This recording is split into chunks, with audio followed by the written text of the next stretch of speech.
먼저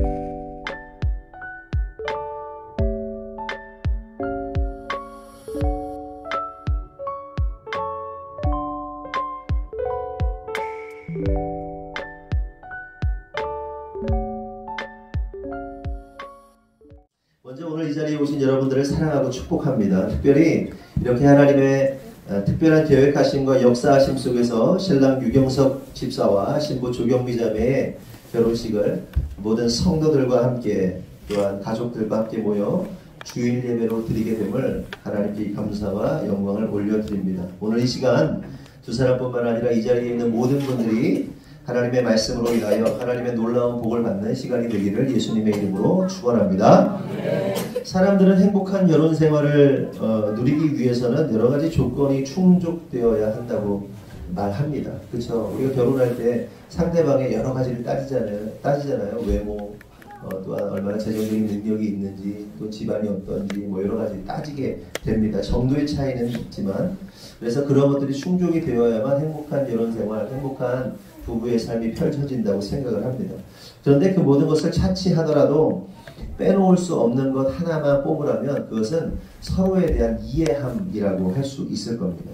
그러니까 서로를 이해하는 마음이 기본적으로 전제가 되어야만 행복한 결혼 생활이 시작이 된다는 겁니다. 그래서 실제로 서로에 대한 이해함이 없기 때문에 조건이 맞아 결혼했지만 이해함이 없어서 참 어려움을 당하는 부부들이 많은 것이 사실입니다.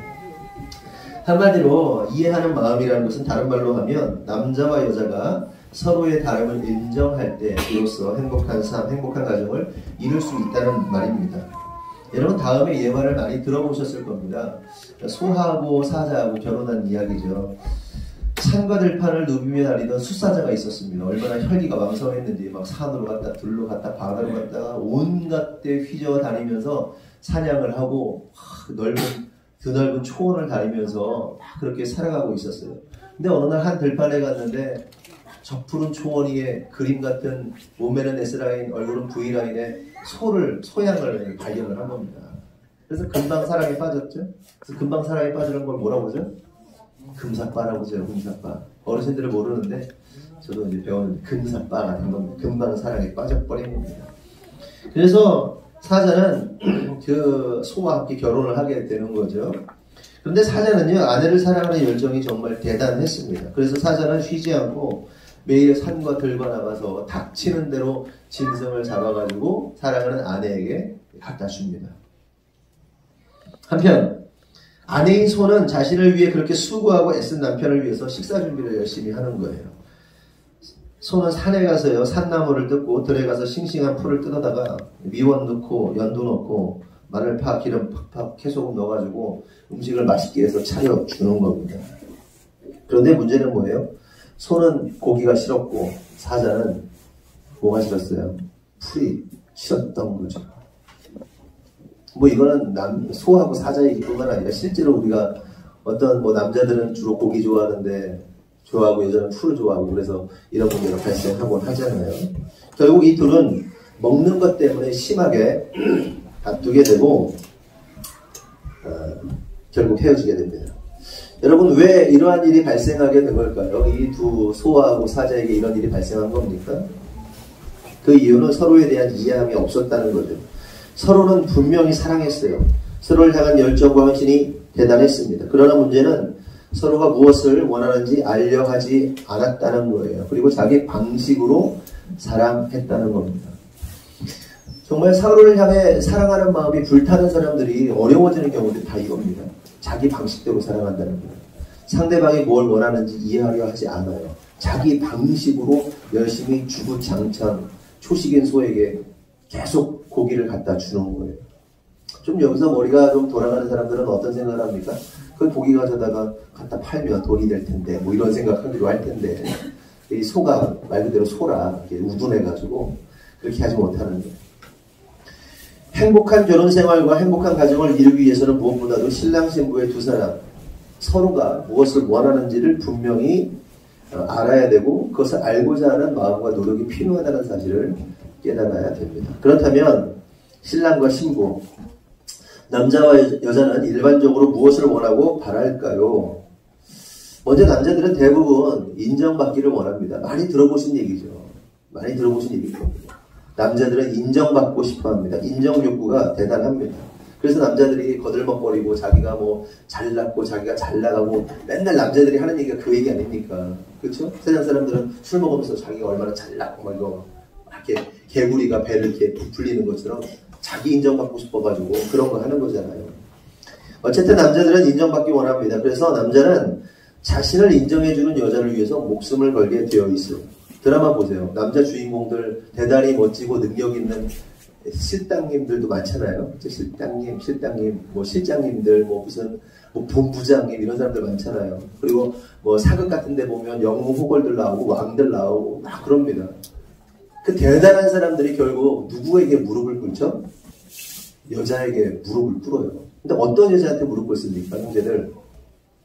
미인. 그렇죠. 미인에게 무릎을 꿇습니다.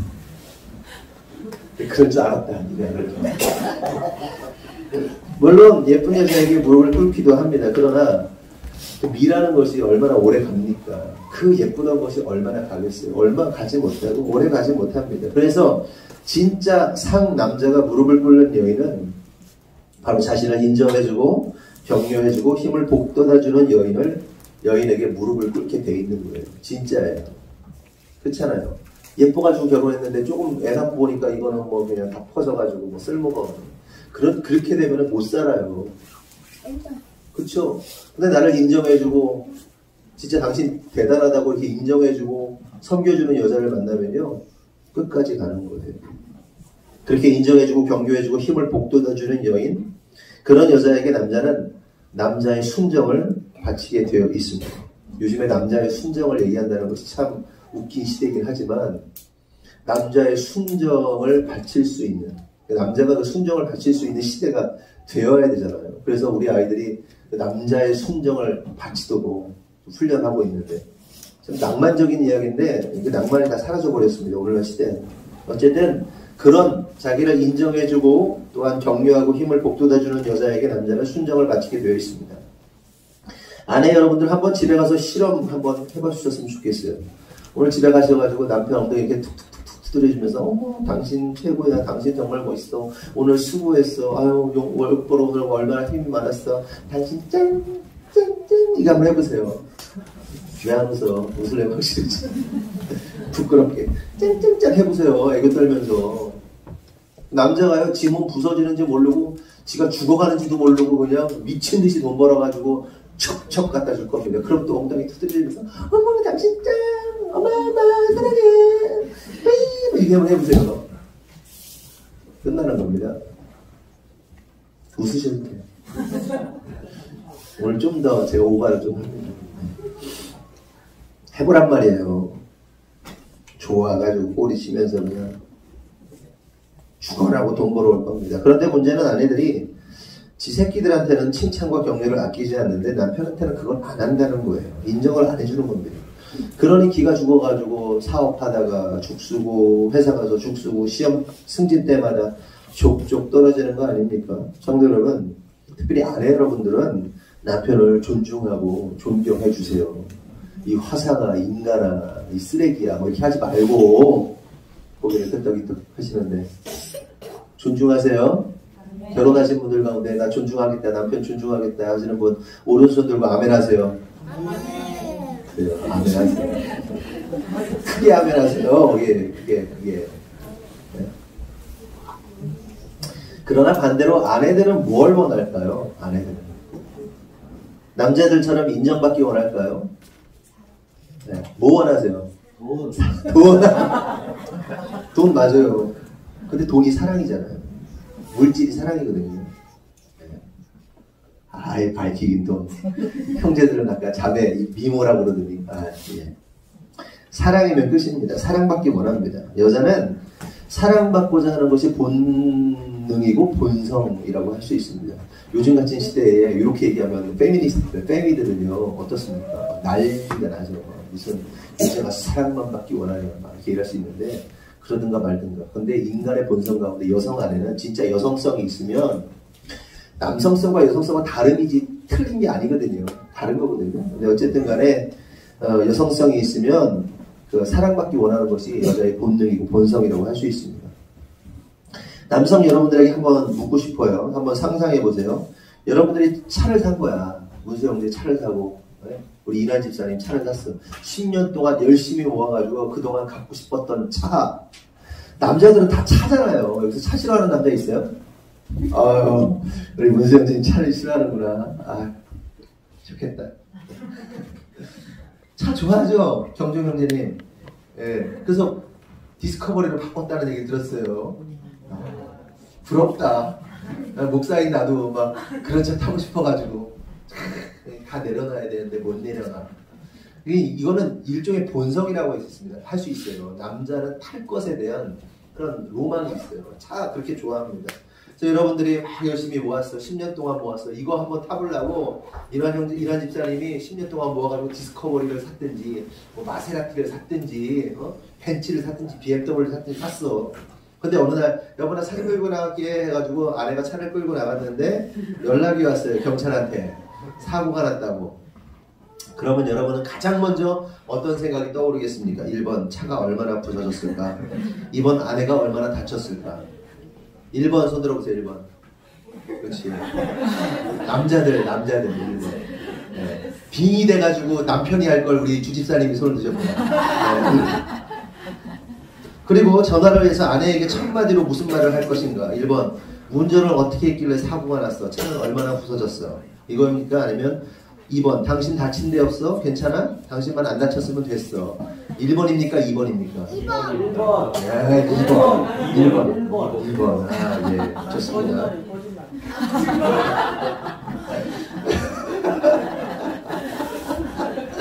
예. 남자들이 점수 달라고 2번이라고 했는데 대부분 이 속에서는 울컥울컥하고 1번이 올라올 거거든요. 운전을 어떻게 곧다위로 해가지고 차를 그걸 내가 10년 동안 모은 돈으로 샀는데 예전에 제가 아는 전도사님이 같이 신학대학원 다닐 때 그 얘기를 하는 거예요. 뭐 담임 목사님한테 심하게 상처받은 적이 있다. 뭐냐 그랬더니 운행을 하다가 교통사고가 난 거예요. 상대방이 신호위반인가를 해가지고 교통사고가 나가지고 차가 많이 부서진 겁니다. 그 전도사님도 죽다 살아난 거예요. 그래서 담임 목사님한테 전화를 한 거예요. 목사님 지금 어디 이렇게 운행하다가 사고가 크게 났습니다. 뭐 그렇게 전화를 한 거죠. 입원해야 되고요. 전화했더니 담임 목사님 첫 마디가 뭔지 아세요? 차는 얼마나 고장났어? 얼마나 부서졌어? 이 얘기를 했다는 거 아니에요? 아니 죽다 살아난 나는 걱정도 안 하고 어떻게 그럴 수가 있냐고 그 얘기를 했는데 그게 제 머릿속에 굉장히 깊이 각인이 돼 있습니다. 그래서 우리 인성 형제가 가끔 이렇게 운행을 하다가 목사님 저기 딱지 끊긴 것 같아요. 아 괜찮아 갔다 와가도 괜찮아 이렇게 얘기를 하거든요. 야 그 끊기면 어떻게 해 이렇게 하면 안 된다. 그렇죠? 훈련이 된 건데 어쨌든 간에 남자들은 그렇습니다. 차가 더 걱정입니다. 그런데 나는 아니다. 나는 절대 1번이 아니다. 2번이다. 당신 다친 데 없어. 괜찮아. 라고 하실 분 있으면 한번 손 들어보세요. 네. 아유, 들어, 이때. 들어. 왜 아까 들었는데 거짓말이라고 해가지고 남편을 인정해주라고 그랬잖아요. 인정해주라고. 이렇게. 인정을 안 해주니까 또 소심해져가지고 못 들잖아요. 그렇죠? 그런 분이 있다면 참 결혼 잘한 겁니다. 아마 그런데 거의 대부분의 남자들이 운전을 발로 하는 거냐 눈을 어디다 두고 하는 거냐 막 난리가 날 겁니다. 여러분 사랑이라는 것은 일회적인 것이 아닙니다. 첫 번째 예를 들어서 사고가 나서 아 그래 뭐 당신 괜찮아 안 다쳤으면 됐어 이렇게 하던 사람도 그게 2번 나고 3번 나면 어떨 것 같으세요? 이제 꼭지 도는 거예요. 차 반판했다고 그러죠. 꼭지 도는 거예요. 정신없는 거죠. 그런데 사랑이라는 것은 뭐다? 일회적인 것이 아니라 끝까지 사랑하는 것이다. 예수님께서 우리를 어떻게 사랑하셨어요? 끝까지 사랑하셨단 말이에요. 저와 여러분의 존재가 제가 뭐라고 항상 말씀드립니까? 우리는 뭐다? 쓰레기다. 우리 쓰레기예요. 예수님 앞에서. 쓰레기 같은 존재들이에요. 세상 사람들에게 이 쓰레기다 그러면 막 상처받았다고 막 눈물 지질 짜면서 막 어떻게 그럴 수 있냐고 그러지만 어쩔 수 없어요. 우리가 하나님 앞에서 우리 쓰레기들이에요. 예수님 앞에서 쓰레기들이에요. 날마다 죄 짓잖아요. 아무도 보는 이 없을 때 죄 짓고 누가 봐도 죄 짓고. 네? 그런데 주님은 쓰레기 같은 우리를 어떻게 하세요? 용서하시고 사랑하시고 용서하시고 사랑하시고 용서하시고 사랑하시고를 저와 여러분이 죽을 때까지 80년, 100년을 그렇게 용서하시고 사랑하시는 거예요. 그게 진짜 사랑입니다. 그럴 때 그러한 사랑을 각자의 배우자에게 품을 때 온전한 꽃이 피는 거예요. 여러분 백만송이 장미라는 백만송이 꽃은 피고 그 아시죠? 그 찬양인 거 아세요? 찬양이에요. 2012년도에 제가 그 심수봉 씨의 그 유튜브를 우연히 봤는데 MBC에서 방송이 된 건데 콘서트를 이렇게 보여줬습니다. 근데 맨 마지막 곡으로 백만송이를 부르는데 심수봉 선생님께서 이런 얘기를 하는 거예요. 권사님이신 건데 저는 세상에 사랑은 온전한 사랑은 한 곳에서밖에 안 나온다고 생각합니다. 그 진정한 사랑은 예수 그리스도입니다. TV에서 그러면서 백만송이를 부르는 거예요. 백만송이 장미의 그 내용이 뭐냐? 예수님의 사랑이에요. 딱 예수님의 사랑. 그 얘기거든요. 꽃이 피는. 제가 왜 이런 얘기를 하냐? 여러분 남편은 아내를 사랑해줘야 됩니다. 한 번, 두 번 사랑하는 것이 아니라 끝까지 사랑해야 됩니다. 그게 진짜 사랑이에요. 내가 이번에도 용서하고 지난번에도 용서하고 지난번에도 용서했는데 이번엔 진짜 용서 못해가 아니라 끝까지 죽을 때까지 용서하는 것이 진짜 사랑이라는 사실을 깨달아야 됩니다. 그렇게 남편이 아내를 사랑할 때 아내는 그 남편에게 헌신하게 되고 복종하게 되는 겁니다. 이처럼 남편은 인정받기를 원하고 아내는 사랑받기를 원하는 겁니다. 그런데 문제는 우리는 자꾸만 소처럼 사자처럼 엉뚱한 거 가져다주고 있다는 겁니다. 그러므로 우리 유경석 집사님, 조경미 자매님 두 사람은 서로에게 엉뚱한 거 주지 말고 정말 상대방이 원하는 것을 상대방이 원하는 인정과 사랑을 주는 분들이 되기를 원합니다.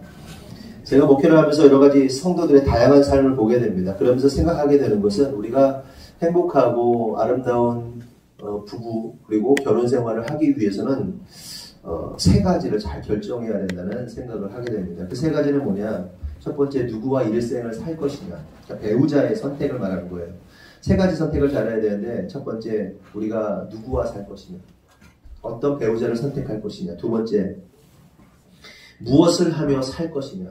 이것은 직업적인 영역이라고 할 수 있고 신앙적으로 보면 소명지, 사명지와 소명지에 대해서 말씀을 나눴잖아요. 우리가 소명지를 어떻게 선택할 거냐, 할 것이냐, 무슨 일을 하며 살 것이냐. 그게 두 번째고요. 세 번째로는 우리가 무엇을 위해 살 것이냐, 삶의 목적을 말하는 겁니다. 그러니까 이 땅에서 잘 먹고 잘 사는 것이 우리의 삶의 목적이냐, 아니면 영원한 하나님 나라를 위해 사는 것이 목적이냐 하는 겁니다. 성도 여러분, 우리는요, 이 세 가지를 매우 중요하게 생각할 필요가 있고 실제로 너무너무 중요한 문제들입니다. 실제로 성도들이 하는 이야기들 보면요, 이 세 가지에 모두 다 엮여 있어요. 모두 다.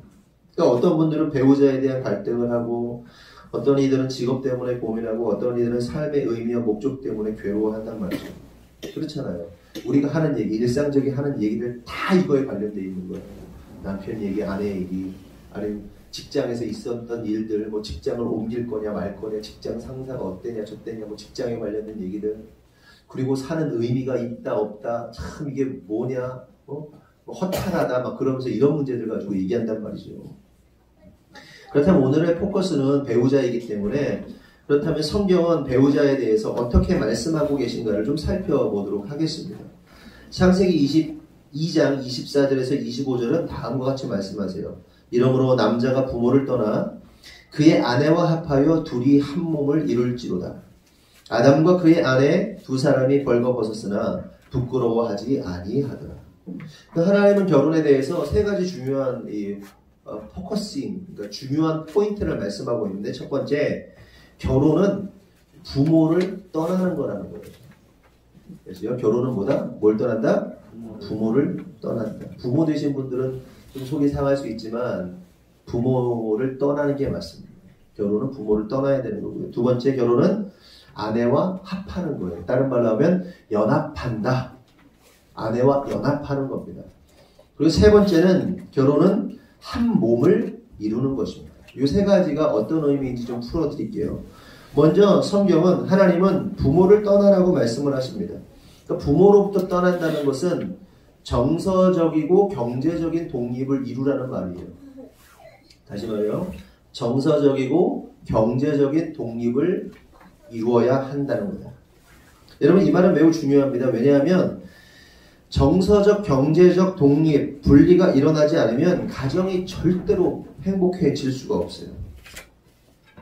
부모로부터 정서적이고 재정적인 독립이 일어나지 않으면 가정이 불행해집니다. 그렇다고 부모님도 오해하지 마세요. 부모와의 관계를 뭐 끊어라, 뭐 불효해라 이런 말이 아닙니다. 그러니까 부모로부터 그동안 정서적인 그리고 물질적인 젖을 빨고 있었다면 그만 빨라는 거예요. 부모로부터 계속 공급됨을 바라고 있었다면 뭐 칸가루족이라고 표현하잖아요. 늙은 60대, 70대 막 이렇게 된 그 부모의 주머니 속에서 살고 있는 젊은 세대들이 얼마나 많습니까 요즘에. 부모의 젖을 그만 빨라는 거예요. 물질적인 젖, 정서적인 젖을 그만 빨라는 거예요. 그리고 부모와 연결된 탯줄을 빨리 끊어버리라는 거예요. 여러분, 애가 태어났는데 탯줄을 안 끊어버리면 어떻게 되겠어요? 산모도 위험하고 애도 위험해지는 겁니다.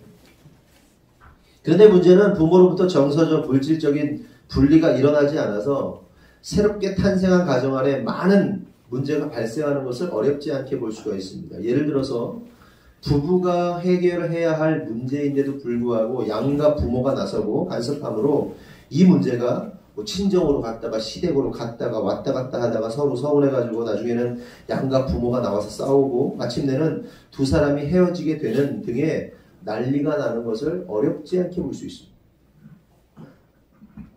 부모 되신 분들 자녀들의 결혼이나 삶에 너무 많이 개입하지 마세요. 자기들이 알아서 해결하도록 해야 됩니다. 개입하는 순간 곤란해지는 거예요. 힘들어지는 거예요. 찢어지는 거예요. 찢어지는 거예요.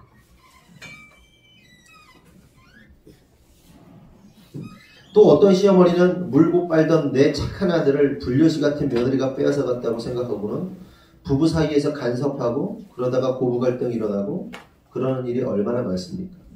요즘에도 사랑과 전쟁이라는 뭐 그런 드라마 같은 거 하나요? 옛날에 안 하죠?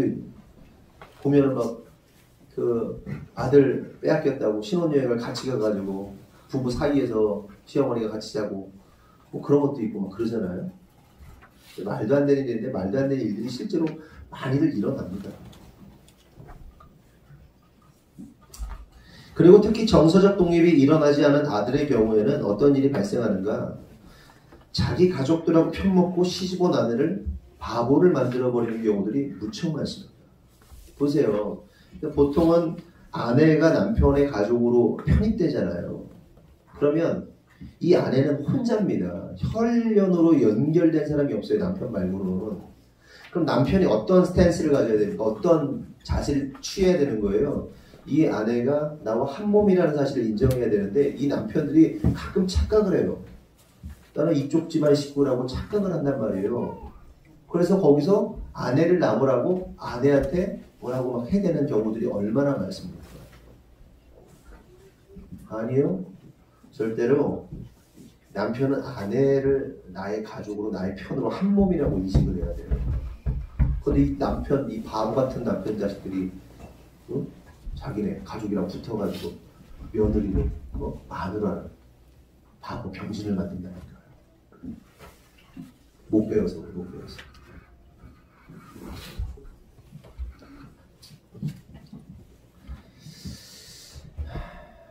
아들 되신 분들 그리고 남편분들은 결혼을 했으면 이제 한 가정의 가장입니다.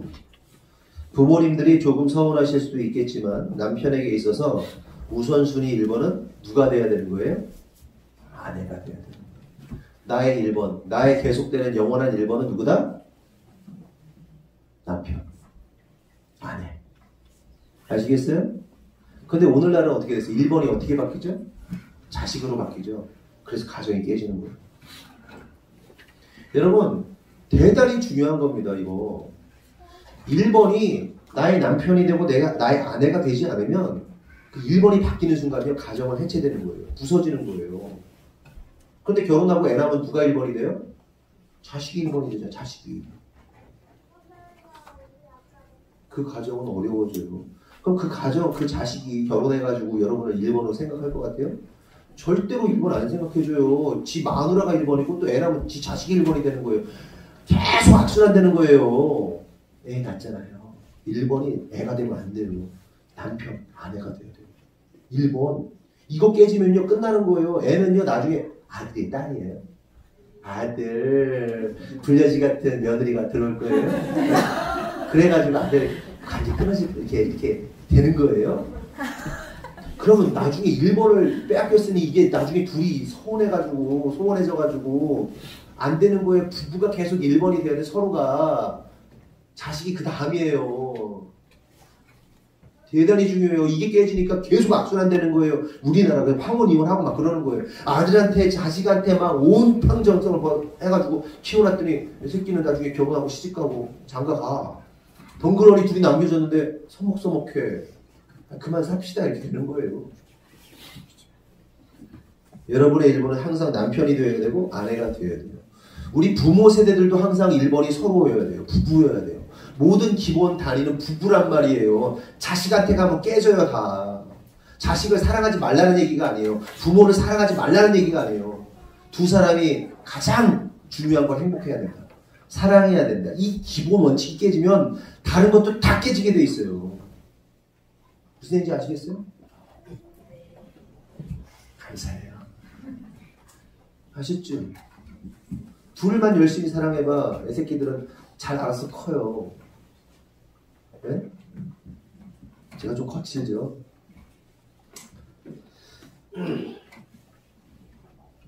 그런데 유교적 전통을 가지고 있는 우리나라는 1번이 누굽니까? 부모입니다. 부모. 제가 자꾸 말씀드리는데 부모에게 불효하라는 말이 아니에요. 부모님한테 잘하셔야 돼요. 근데 부모가 1번이 될 수 없다는 사실. 우리가 부모를 1번으로 삼는 순간 우리는 기독교인이 아니라 유교인이 되고 유교인. 근데 오늘날 교회 안에 기독교인이라 하면서 유교인들이 얼마나 많습니까? 그렇죠? 기독교인에게 1번은 뭐다? 자신의 남편, 자신의 아내. 0번이 있어요. 0번. 영순이. 누구예요? 영순이가? 하나님. 그렇죠? 그거는 너무나 당연한 거니까 제가 빼놓은 거고. 그러니 새로 시작하는 부분은 반드시 부모로부터 정서적, 재정적 독립을 하셔야 됩니다. 그리고 부모 되신 분들은요, 내가 1번이 아니라고 서운해하지 마시고 자녀를 쿨하게 놓아주셔야 됩니다. 그래야 자식들이 병들지 않고 정상적인 어른이 되는 겁니다. 우리나라는 병들었잖아요. 가족관계들이 다 병들었잖아요. 참. 그 다음으로 결혼은, 창세기에서 말하는 결혼은 뭐냐? 아내와 연합하는 것이다 라고 말씀하셨습니다. 여기서 합하여라는 말은 다바크인데 그 뜻은 애정과 충성으로 어떤 사람에게 굳게 결합되고 밀착되어 있다라는 뜻입니다.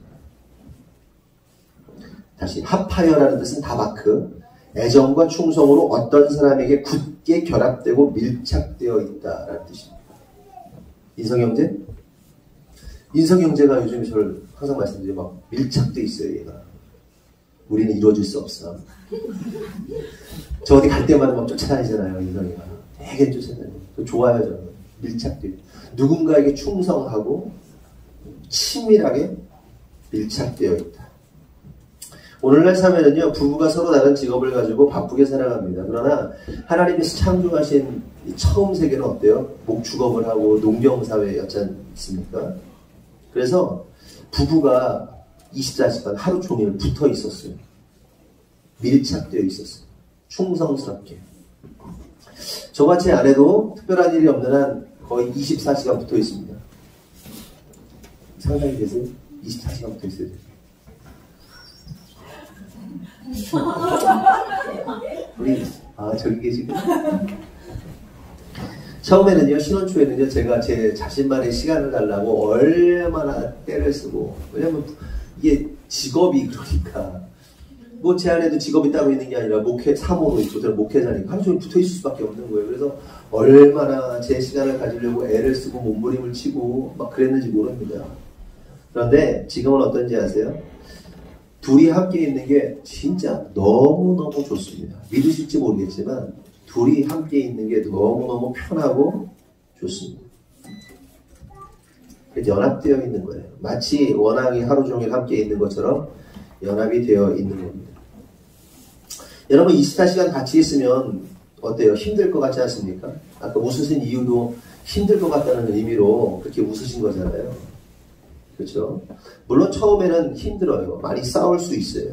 많이 싸웁니다. 하지만 함께 있는 것을 훈련하면 할수록 두 사람의 지정의는 완전히 밀착이 됩니다. 합해지는 거예요. 그래서 상대방이 원하는 것과 좋아하는 것, 원하지 않는 것과 싫어하는 것을 너무나도 잘 알게 되죠. 그리고 그렇게 훈련이 되면 싸울 일이 사라지죠.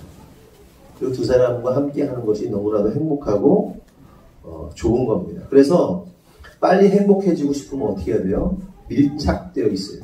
종일 밀착되어 있어요. 어느 정도로 밀착되어 있냐? 저희는 잘 때 제 아내가 지금 요즘에는 조금 덜한데 한 10년, 제가 18년 됐거든요, 결혼한 지. 10몇 년을 제 아내가 자기 몸을 제가 이렇게 자면요, 자기 몸을 이렇게 깔고 잤어요. 참 힘들었어요. 그래서 왼쪽을 제가 항상 깔려 있었거든요.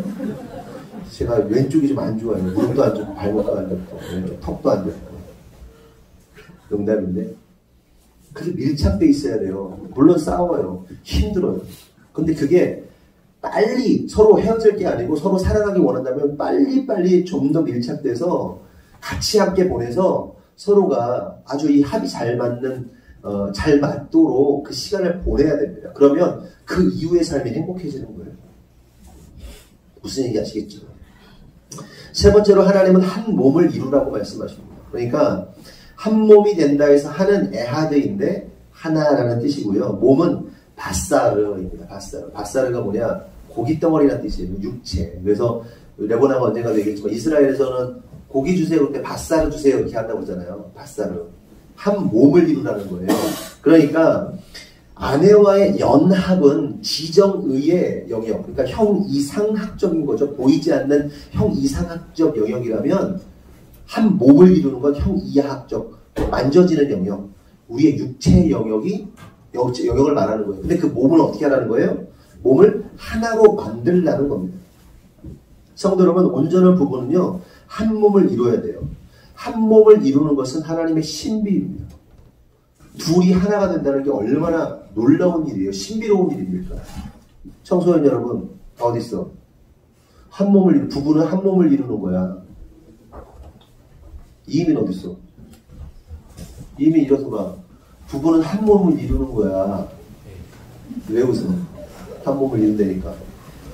이상한 상상했지? 대표자한테 한 거고. 한 몸을 이루는 건 신비예요. 신비로운 일이에요. 근데 요즘 애들, 세상은 한 몸을 이루는 이상한 거 많이 봐가지고 이상한 상상을 하는데, 한 몸을 이루는 건 거룩한 것이고, 한 몸을 이루는 거는 축복된 일입니다.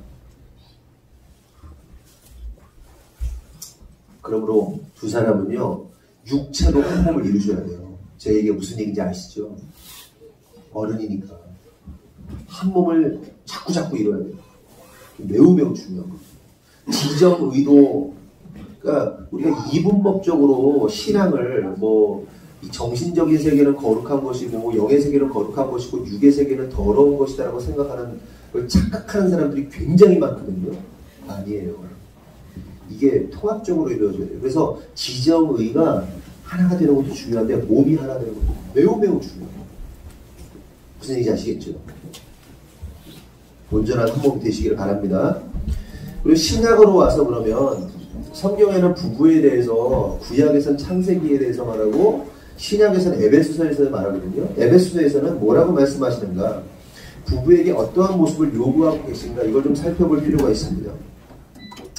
간단하게 말하면 아내는 남편에게 순종하라 말씀하시고요. 남편은 아내를 사랑하라고 말씀하십니다. 먼저 22절을 보면 아내들이여 자기 남편에게 복종하기를 죽게 하듯 하라 이렇게 말씀하십니다. 네, 남자 형제들 한번 따라해 볼까요? 아내들이여 자기 남편에게 복종하기를 죽게 하듯 하라. 힘이 넘치죠. 형제들 엄청 좋아하는 말씀입니다. 그죠? 부부싸움 하다가 내키면 에베소서 5장 22절에 말이야. 이게 나와야 되는 거죠. 막 그냥 힘이 불끈불끈 솟습니다. 근데 방 어땠습니까? 우울해지죠. 슬퍼져요. 불편합니다. 왜? 복종하기 싫은데 복종하려니까. 아유, 저 인간 같은 화상의 말을 내가 복종해야 돼? 뭐 이런 생각 들잖아요. 그런데 여러분, 이 말씀은요, 여성들이 느끼는 그런 불편하고 불평등하고 불공평한 말씀이 아니고, 또한 남자들에게 그렇게 유리한 그런 말씀도 아니라는 사실을 깨달아야 돼요. 이 말씀 전체를 좀 통합적으로 볼 필요가 있는데, 성경은 먼저 남편들에게 이렇게 명령합니다. 그리스도께서 교회를 사랑하신 것처럼 아내를 사랑하라 말씀하세요. 그렇다면 예수님께서 교회를 어떻게 사랑하셨죠? 십자가에서 죽으심으로 사랑하셨습니다. 브라컨 만든 것 같다, 그죠? 어떻게? 예수님이 교회를 어떻게 사랑하셨다? 십자가에서 죽으심으로 교회를 사랑하셨다. 결국 교회는 예수님의 죽음을 통해서 탄생한 겁니다. 그러니까 이 말은 예수님께서 교회를 위해 죽으신 것처럼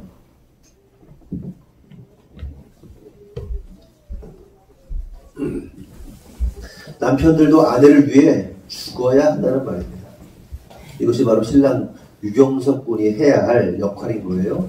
아내를 위해서 죽는 겁니다. 네? 죽으세요.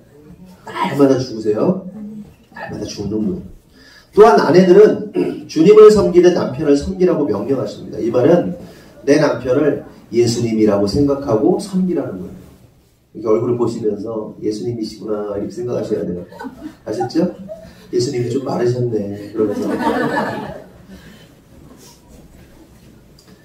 그러니까 예수님이라고 생각하고 순종의 삶을 살라는 거예요. 이것이 바로 신부 조경미 양이 감당해야 할 아내의 역할입니다. 그리고 이것이 아내의 십자가죠. 결국 이를 통해 우리가 내릴 수 있는 결론은 결혼이라는 것은 십자가를 지는 것이다. 근데 십자가는 뭐죠? 죽음이죠. 결국 결혼은 뭐다? 결혼 이꼬르 죽음이다. 결혼이 뭐다? 죽음이다. 결혼 is happy, merry 뭐 이런 게 아니에요. 결혼은 행복하고 즐거운 게 아니에요. 결혼은 뭐다? 죽음이다. 죽음.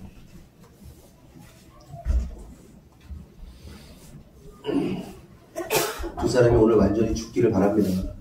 네? 죽어야 돼요. 뭐 이런 생각 할 수도 있죠. 목사님 이렇게 경사스러운 날에 무슨 죽음 이야기 하시냐고 얘기할 수도 있는데, 여러분 새로운 것의 시작과 탄생은 반드시 죽음을 통해서 나오게 돼 있어요. 죽어야만 나와요. 죽어야. 아이를 낳는 과정도 마찬가지예요. 아이를 낳으면서 우리는 죽어가는 거예요. 그렇죠? 이런 것도 마찬가지 아닙니까? 죽어야 열매를 맺죠. 씨앗이 맺히고. 죽어야만 새로운 것이 탄생해요. 죽지 않으면 새로운 것이 탄생하지 않습니다. 이것이 하나님이 주신 생명의 원리이고 신비입니다. 그렇기 때문에 새로운 가정이 태어나려면 어떻게 해야 돼요? 과거의 두 사람은 죽어야 됩니다. 그리고 배우자를 위해서 살아가야 돼요. 물론 하나님을 위해 살아야 됩니다. 그거는 기본 전제니까 말하지 않겠어요. 배우자를 위해서 살아야 됩니다. 이게 결혼입니다. 이게 예수님과 신부인 교회의 관계입니다. 그러므로 행복한 가정의 탄생은 신부 조경미 양의 복종이라는 죽음과 신랑 유경석 군의 사랑이라는 죽음을 통해서 탄생하게 되는 겁니다. 이제 두 사람이 서보세요.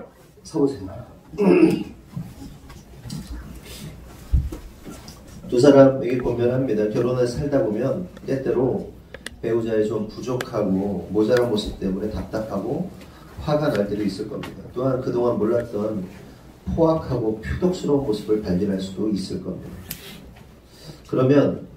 그러다 보면 내가 어쩌다가 저런 인간을 만나서 이런 고생을 하나 하고 생각할 수도 있습니다. 그동안 못 본 게 이제 튀어나올 겁니다. 속았어. 뭐 그런 필요 없어요. 저도 제 아내가 우리 삽교 시골 출신이라서 아주 그냥 순진한, 그냥 말도 못하고 순박한, 물론 말 순박하긴 하는데 말은 엄청 잘하더라고. 나중에 알았는데 큰 자매인 줄 알았더니 저거 처음에 느낀 그 감정은 포악하다. 근데 그게 매력이었어요. 매력이었는데 지금은 그게 얼마나 큰 장점인지 모르는데 저는 이렇게 온실 속의 화초처럼 예쁘게 자라가지고 세상에 들어보지도 못한 그런 말들이 막 쏟아지는데 참 어려웠습니다. 오죽하면 장인어른께서 하셨던 말씀을 새겨 들었어야 되는데 그때 몰랐어요. 우리 미나가 말을 안 들으면 이렇게 되나요? 입을 이렇게 해놓으라고 이렇게 심한 표현을 쓰셨는데 다 지난 얘기니까 즐겁게 웃을 수 있는 얘기지만 그때는 참으로 좀 어려운 마음이 있었어요. 그동안 발견하지 못했던 것들이 막 툭툭 튀어나올 겁니다. 놀라지 마세요. 원래 그런 거잖아요. 그렇죠? 실제로 모든 부부가 정도의 차이가 있지만 이런 생각을 하면서 삽니다. 그럴 때 두 사람은 다음과 같은 고백을 해야 돼요. 나의 배우자는 결단코 실패하지 않으시고 실수하지 않으시는 하나님의 선택에 의해서 내가 이 사람을 만났다 라는 고백이 있어요. 아멘. 어떤 모습을 발견할 때, 당황스러운 모습을 발견할 때 내가 결혼하게 된 것은 내가 고른 게 아니라 하나님께서 이 일들을 작업하셨고 하나님이 연결시키셨다는 사실을 믿음으로 고백해야 된다는 거예요. 어려운 일을 당할 때마다. 그렇죠? 그러면서 우리가 더욱더 예수님을 닮을 수 있도록 하나님께서 이러한 과정을 허락하시는 것이다 라고 고백할 수 있어야 됩니다. 그렇게 그러면서 십자가의 삶을 배우게 되는 거고요. 십자가의 삶을 배우다 보면 어느 순간 남편은 아내를 위해 목숨을 바치고 아내는 남편을 위해 복종하는 자가 되는 겁니다. 한 여론조사 기관에서 30, 40대 기혼 여성들에게 이런 질문을 했어요. 당신이 누군가를 죽여도 아무런 죄가 되지 않는다면 1번으로 누굴 죽이겠냐? 아내들한테 물었습니다. 여자들한테. 1번이 누구였을까요? 남편. 남편을 죽이겠다고 그랬습니다. 자, 시대가 그렇잖아요. 행복하지 못한 시대예요. 부부가 행복하지 못해요. 또 한 여론조사를 했어요. 교회에서 1000명의 목사님들에게 여론조사를 했습니다. 1000명의 목사님들에게 뭐라고 물었냐면 다시 태어난다면, 그런 일이 없지만 만약에 다시 태어난다면 지금의 사모님과 결혼하시겠습니까? 라는 질문을 했습니다. 근데 90%가 아니요라고 대답했다는 거죠. 금요차례 때도 제 아내가 얘기했지만 저는 또 합니다. 자신있게 말합니다. 자신있게 말할 수 있어요. 또 합니다. 안 믿어지시나? 진짜예요. 이처럼 지위보안을 막론하고 수많은 사람들이 오늘과 적과의 동침을 하고 있는 거예요. 여러분 주변에서 부부 사이 좋은 분들 얼마나 보셨습니까? 많지 않죠. 그렇다면 왜 이런 일이 발생하는 겁니까? 그 이유는 남편과 아내가 서로를 위해 죽을 마음이 없어요.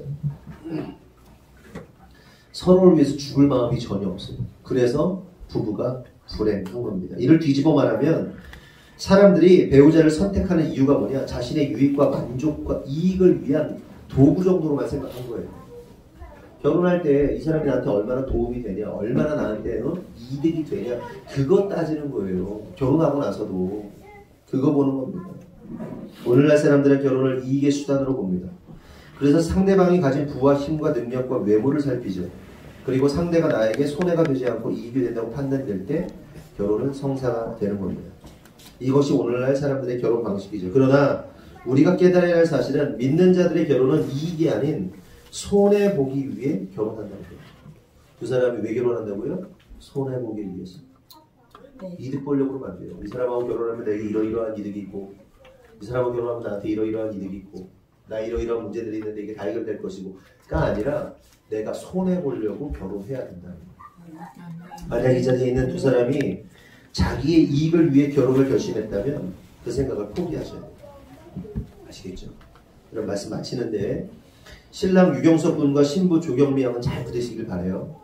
때로 살다 보면 나의 배우자가 실수하고 부족해서 가족들과 사람들에게 손가락질을 받을 수 있어요. 그런 일이 발생할 수 있어요.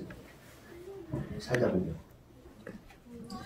그때 두 사람은요, 외부의 사람들과 함께 배우자를 향해 손가락질 하면 안 돼요. 남편이 좀 실수를 했어. 그러면 아내 측 쪽에서 주변에 손가락질 할 수 있어. 반대. 잘못해가지고 이쪽 할 수 있어. 그때 이렇게 편먹으면 안 돼. 두 사람이 편돼야 돼. 네? 속상해요. 적어도 나만은 그 배우자의 편에 서서 온몸으로 그 배우자에게 쏟아지는 화살을 받아내야 됩니다.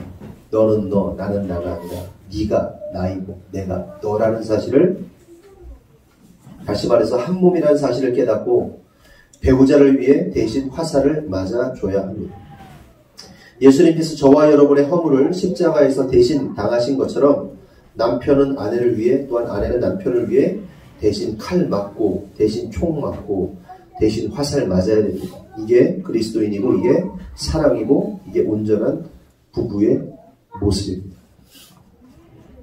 부디 신랑 유경석 군과 신부 조경미 양은 오늘 말씀을 기억하시고, 그래서 유경석 군은 아내를 죽도록 사랑하고 조경미 양은 그런 남편에게 죽도록 순종함으로 하나님이 기뻐하시는 아름다운 가정 이루시기를 예수님의 이름으로 축원합니다. 아멘. 기도하겠습니다. 하나님 감사합니다. 오늘 말씀을 통해서 깨달았습니다. 아내와 남편이 어떠한 모습으로 살아야 하는지 나누었습니다. 이 말씀이 이 두 사람의 마음 깊은 곳에 심리 가운데 새겨지게 하시고, 그래서 주님께서 교회를 사랑하신 것처럼 또한 교회가 예수님께 복종하는 모습처럼 두 사람 안에서 그리스도의 신랑과 신부됨이 이 가정을 통하여 온전히 펼쳐질 수 있도록 주님께서 역사하여 주시옵소서. 아멘. 주님께서 이루실 줄 믿사옵고 예수님의 이름으로 기도합니다. 아멘. 아멘. 이 시간은 혼인서약을 하는 시간입니다. 우리의 마음을 살피시는 하나님 앞과 여러 증인들 앞에서 이제 신랑 신부 두 사람이 혼인서약을 맺고자 합니다. 신랑 신부 두 사람은 명확한 음성으로 서약하시기를 바랍니다. 신랑부터 혼인서약을 하시기 바랍니다. 혼인서약. 나 유경석은 믿음 안에서 하나님께서 짝지어 주신 조경미를 아내로 맞아 지금 이 순간부터 한평생 둘이 하나가 되어 예수님께서 교회를 사랑하심으로 자신을 주신 같이 내 몸처럼 사랑하고 희생으로 섬기며 생명의 은혜를 함께 이어가는 자로 부중이 없고 고락간에 변함없이 함께함으로 생전에 인정한 부부의 대의를 따라 남편으로서의 본분을 다하며 하나님의 뜻을 따라 생업을 충실하며 이웃에게 복음이 되는 경건한 가정생활을 할 것을 하나님과 여러 증인 앞에서 서약합니다. 조경미는 믿음 안에서 하나님께서 짝지어 주신 유경석을 남편으로 맞아 지금 이 순간부터 한평생 둘이 하나가 되어 예수님께서 교회의 머리 된 것 같이 죽게 하듯 법사에 순종하고 존경함으로 사랑하며 고락간에 변함없이 함께함으로 생전에 인정한 부부의 계획을 따라 아내로서의 본분을 다하며 하나님의 뜻에 따라 부모에게 회행하고 동시에 이웃에게 덕을 끼치는 복된 가정생활을 할 것을 하나님과 여러 증인 앞에서 서약합니다. 네, 박수로 받겠습니다.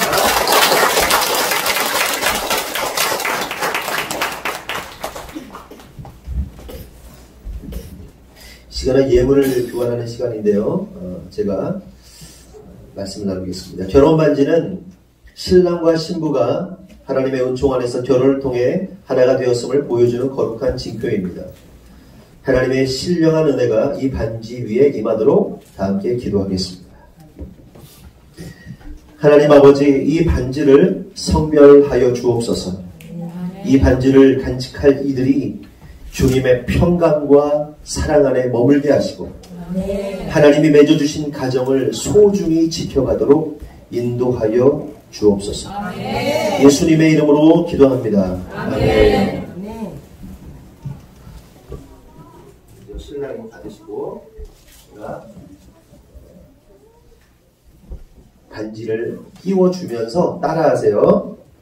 끼워주세요. 끼워주시면서 오늘 우리가 신랑이 따라하는 거예요. 오늘 우리가 맺은 결혼 서약의 증거와 영원한 사랑의 증표로서 이 반지를 신부 조경미에게 드립니다. 끼워주세요. 박수.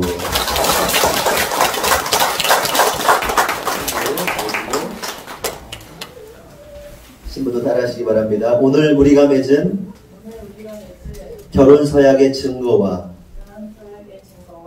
영원한 사랑의 징표로서 이 반지를 신랑 유경석에게 드립니다.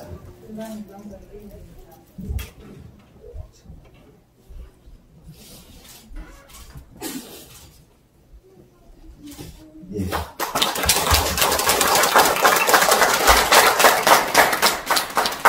제가 반지를 거꾸로 좀 가지고 지금 죄송합니다. 예. 기도하겠습니다. 사랑이 충만하신 하나님 아버지, 하나님의 섭리와 은혜 안에서 이 두 사람이 혼인 예식을 행하여 부부가 되게 하시니 감사합니다. 이들이 오늘 하나님 앞에서 맺은 서약을 신실하게 지키고 서로 사랑하고 섬김으로 복되고 평화로운 가정을 이루게 하옵소서. 사랑의 주님, 지금까지 두 사람을 희생으로 키워주신 양가의 부모와 가족들을 돌봐주시기를 원합니다.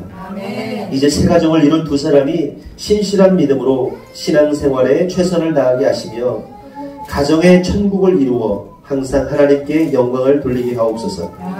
또한 주님의 몸된 교회 안에서 말씀과 성령으로 양육받아 그리스도의 제자된 사명을 잘 감당하게 하옵소서.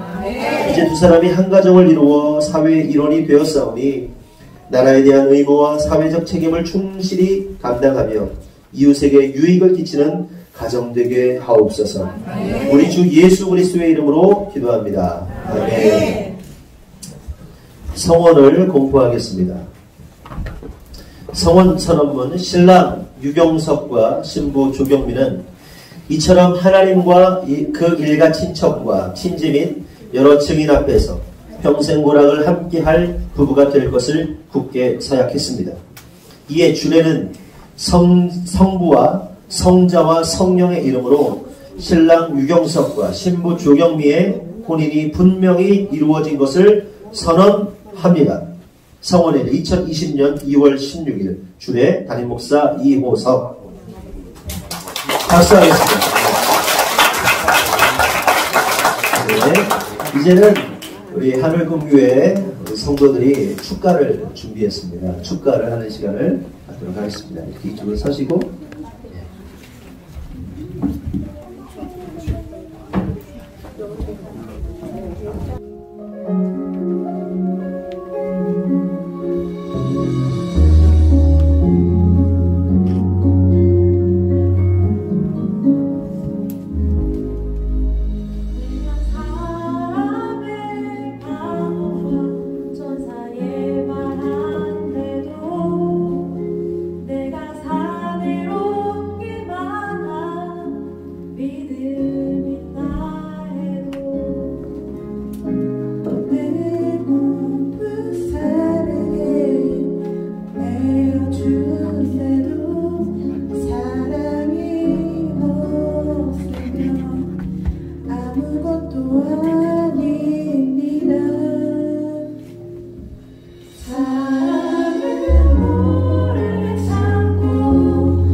내가 산을 옮길 만한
늦었어.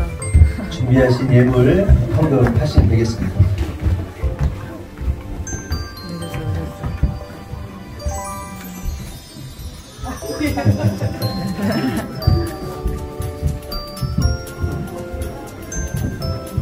네. 헌금하실 분들은 헌금하시고요. 우리 신랑 신부는 앞으로 다시 서주시기 바랍니다. 지금은 우리 구주 예수 그리스도의 은혜와 하나님의 무한하신 사랑과 성령님의 감화감동 대주의 역사하심이 오늘 혼인 예식을 하는 신랑 신부와 또한 그들의 부모와 가족들과 모든 성도들 위해 지금부터 영원토록 함께 하시기를 간절히 축원하옵나이다. 아멘. 이제 신랑 신부가 인사가 있겠습니다. 두 사람은 서로를 바라보면서 이제 부부가 됐으니까 첫 인사를 아주 정중하게 했으면 좋겠습니다. 신랑 신부 차렷 경례. 네, 박수하겠습니다. 그 다음에 양가 부모님께 인사를 드리도록 하겠습니다. 먼저 신부의 부모님께 가서 인사를 하도록 하겠습니다. 차렷 경례. 이제 신랑의 부모님께 차렷 경례. 우리 양가 부모님들도 함께 일어나주세요. 가족도 일어나주시고 우리 회중에게 우리 성도들에게 다 같이 인사하겠습니다. 차렷 경례. 네, 감사합니다. 부모님을 가족들이 앉아주시고요. 이제 신랑 신부가 새 출발을 하겠습니다. 짧은 거리지만 천천히 나가시고 나머지 분들은 다 일어나셔가지고 큰 박수로 두 사람의 미래를 축복하는 박수로서 우리 함께 하겠습니다. 신랑 신부 행진!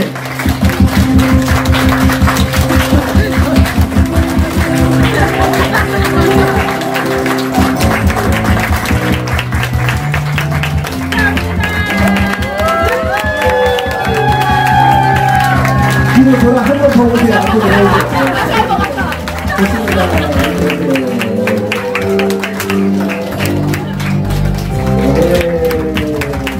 감사합니다. 그래서 오늘 결혼 예식을 마치도록 하겠습니다. 이제 먼저 사진 촬영하고 같이 누가 찍어요? 사진사 인증사진 하라는 대로 할 테니까요. 이렇게 여기서 먼저 서야 되나? It's beautiful life. 난 너의 곁에 있을게. It's beautiful life. 너의 뒤에 서 있을게. Beautiful life. 하늘 아래 너와 있다면 숨 쉬는 것만으로도 좋아. It's beautiful life, beautiful day. 너의 기억에서 내가 살 텐데. Beautiful life, beautiful day. 내 곁에서 머물러줘. Beautiful my love, beautiful your heart. It's beautiful life.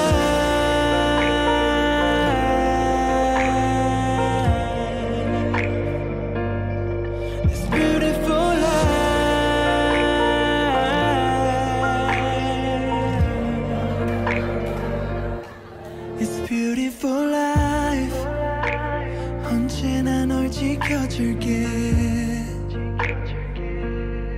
It's beautiful life 내게 기댈 수가 있게 Beautiful life 너의 눈물 너의 미소도 곁에서 함께 할 수 있도록 It's beautiful life beautiful day 미치도록 널 사랑했었던 날 Beautiful life beautiful day 너를 잃고 싶지 않아 Beautiful my love Beautiful your heart It's beautiful life 세상에 너와 닮은 추억이 또 덩그러니 내게 남겨져 있어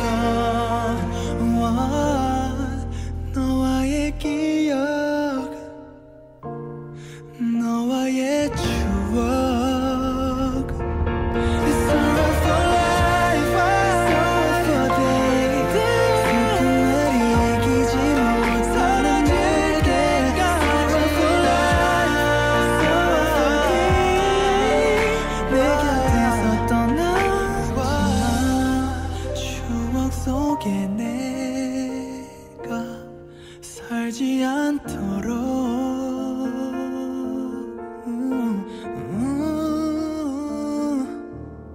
It's beautiful life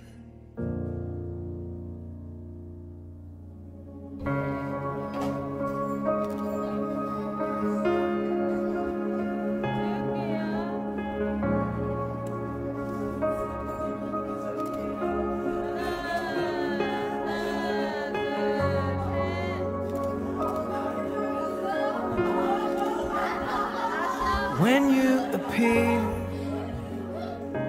our lives are changed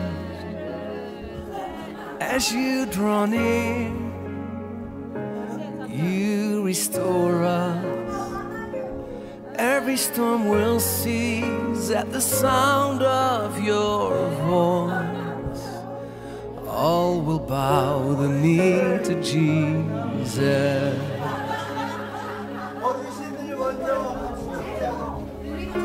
unraveled by unrivaled love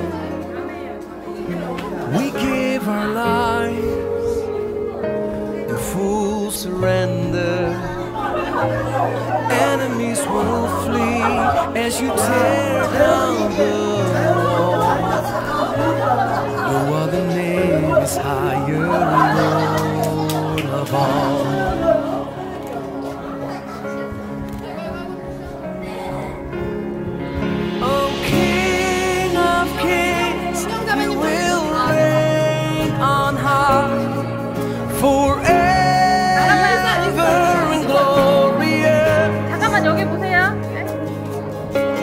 Nothing can withstand the power of your mighty name, Jesus victorious.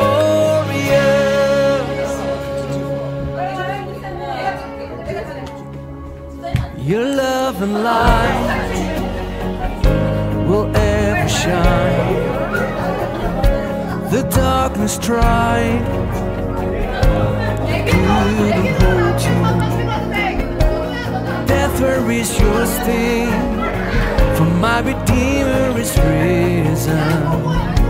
Yes, He's alive and I'm forgiven. Creation bows around your throne.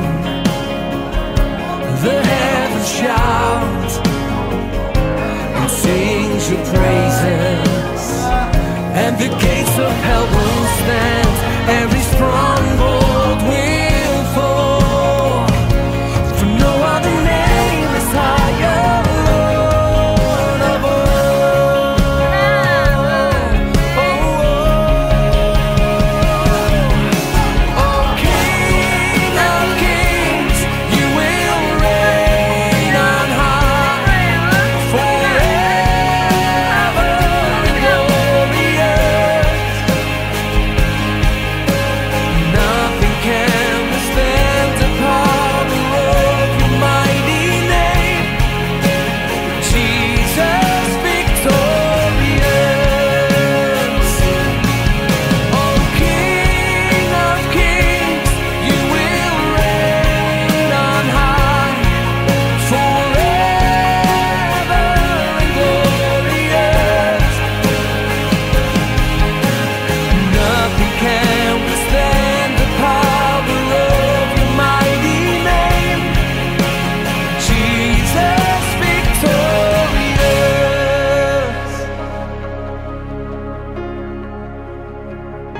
You're Jesus victorious.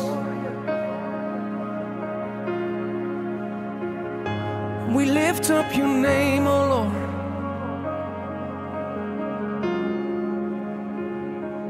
No other name is higher.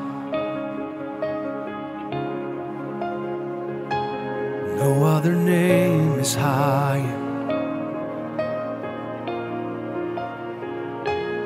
No other name is higher.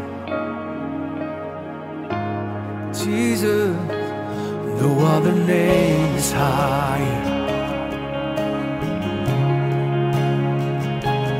No other name is higher. Forever exalted. No other name is higher.